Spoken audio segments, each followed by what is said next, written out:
Early people were interested in their nature and tried to comprehend the mysterious environment. They observed what was happening in their surroundings, began to note any patterns, cycles, or repetitions, and then began to search for a solution. With their skills and expertise, they were able to arrange and analyze information which helped them understand science. Early humans were able to collect, organize, and study information, and they utilized this knowledge to create primitive technology, which eventually gave rise to modern technology. The desire of early humans to survive and prosper led to the development of technology, which eventually made their lives better and easier. Hello there, I'm Steve. And I am Robin. In this episode, we will present to you the evidence of science and technology in prehistoric era. But before that, we will discuss how the first civilization originated.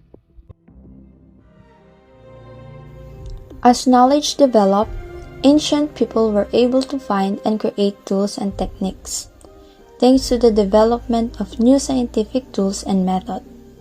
Archaeology exploration has given us information.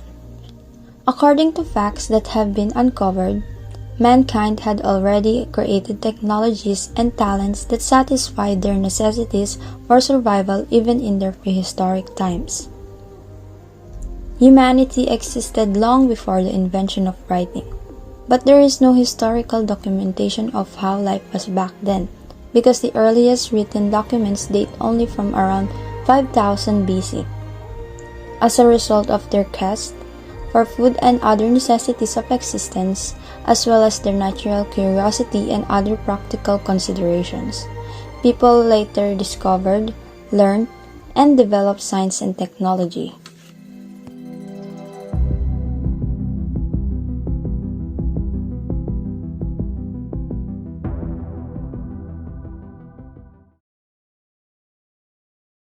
The various scientific accomplishments of man are divided into two categories.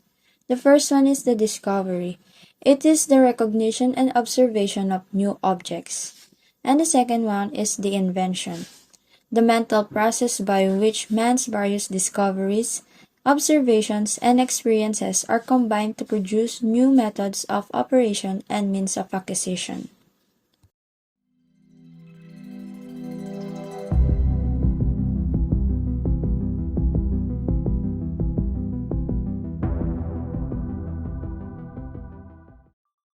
Stone Age dated roughly 3.4 million years ago, and in about 8000 BC, which stone was commonly utilized to build tools and implements. This composed of Paleolithic, where Homo erectus discovered fire, Mesolithic period, and Neolithic period. The development of genus Homo closely related to the modern human occurred concurrently with the time periods of Australopithecus and Paranthropus.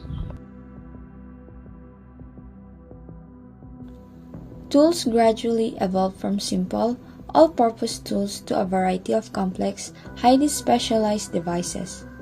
Stones like chert and flint were utilized to make weapons, flakes, and blades. Flaking was employed to create a wide range of specialized tools that were used for cutting, chopping, scraping, and sawing. Basalt and sandstone were used for grinding stone tools. Wood, bone, shell, antler, and other materials were widely used as well. The Paleolithic ancestors created four essential techniques for making stone tools, such as pebble tool techniques, bifacial tool techniques or hand axe techniques, flake tool techniques, and blade tool techniques.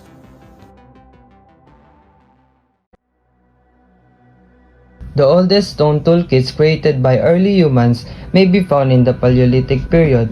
These are all the one toolkit, which includes the earliest stone tools, consists of hammer stones with butter surfaces, stone cores with many flake scars along one or more edges, and sharp stone flakes that were struck off the cores and provide useful cutting edges. The oldest stone toolkits created by early humans may be found in the Paleolithic period. These are all the one toolkit, which includes the earliest stone tools, consists of hammer stones with butter surfaces, stone cores with many flake scars along one or more edges, and sharp stone flakes that were struck off the cores and provide useful cutting edges. and cutting equipment like hand axes and other big cutting tools are characteristics of an Acheulean toolkit.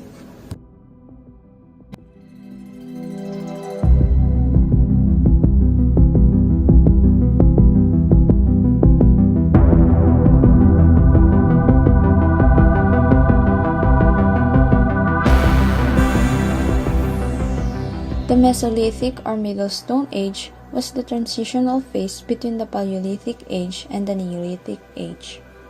The Middle Stone Age consisted the Bronze and Iron Age. Stone awls were used to perforate hides and scrapers. The harpoon, the spear thrower, and special fishing equipment were among inventions made during this period. The use of bows, arrows, and other projectile weapons also began during this period.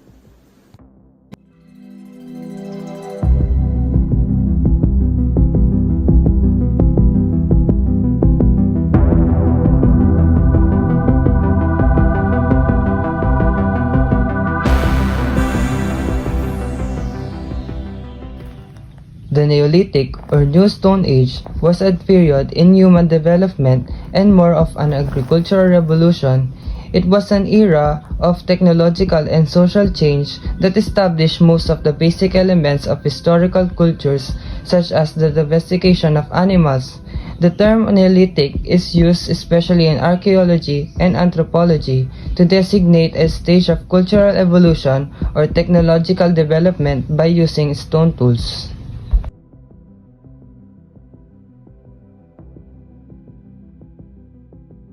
The Neolithic period is an important period since this is where humans learned to farm and grow crops. That led to the construction of small villages where only human species left, then began to settle in permanent houses made of mud brick. In addition, another innovation that happened during this era. It was the invention of the wheel. This led to further development as humans entered the Metal Ages.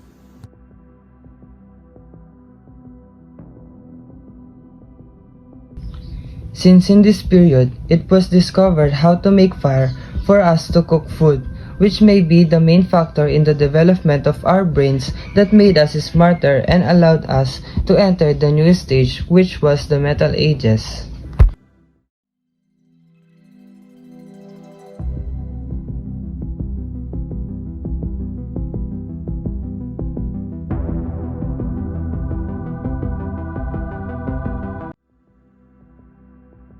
The Metal Age started approximately 6,000 years ago.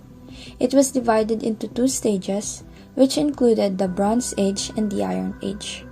In this period, humans learned to heat metals at extreme temperatures and transform them into various tools like weapons, vessels, and even decorative items through metallurgy.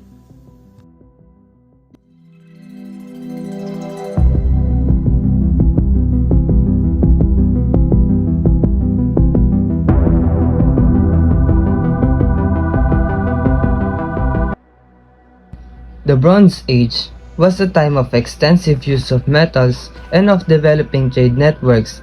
It is the second principal period of the three Ages: stone, bronze, iron, and generally followed the Neolithic period or the New Stone Age. The Bronze Age is the beginning of mining and metallurgy. Metallurgy was a big factor in this era. Along with the use of fire and invention of the wheel, the discovery of metals and how to use them was one of the most important accomplishments in human history. Bronze denotes the first period in which metal was used. Bronze itself is harder and more durable than other metals available at that time, allowing the Bronze Age civilizations to gain a technological advantage. It was a true milestone in human history because metal tools were far more durable than stone tools. The use of metal really helped during the Bronze Age in improving life. They were able to build bridges, carriages, and wheel transport, which play a big role in mobility. This great technological step eventually changed the course of everyday life as stone tools were progressively replaced by metal ones.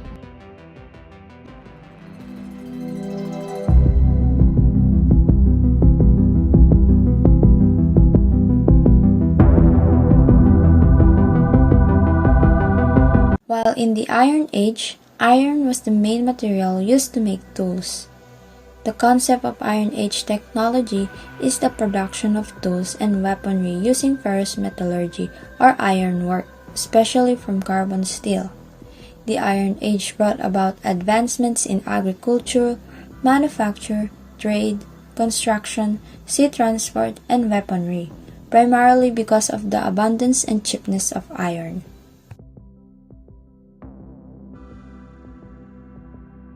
The development of their tools and materials improved their daily lives because of iron.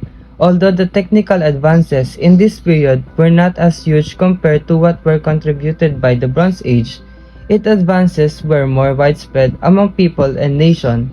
It also influenced the science, arts, literature, and human thought. And that's how science and technology emerged in prehistoric period. Hope you learned something today. I'm Steve, And I am Robin. and we are your teachers for this episode. Bye! Bye!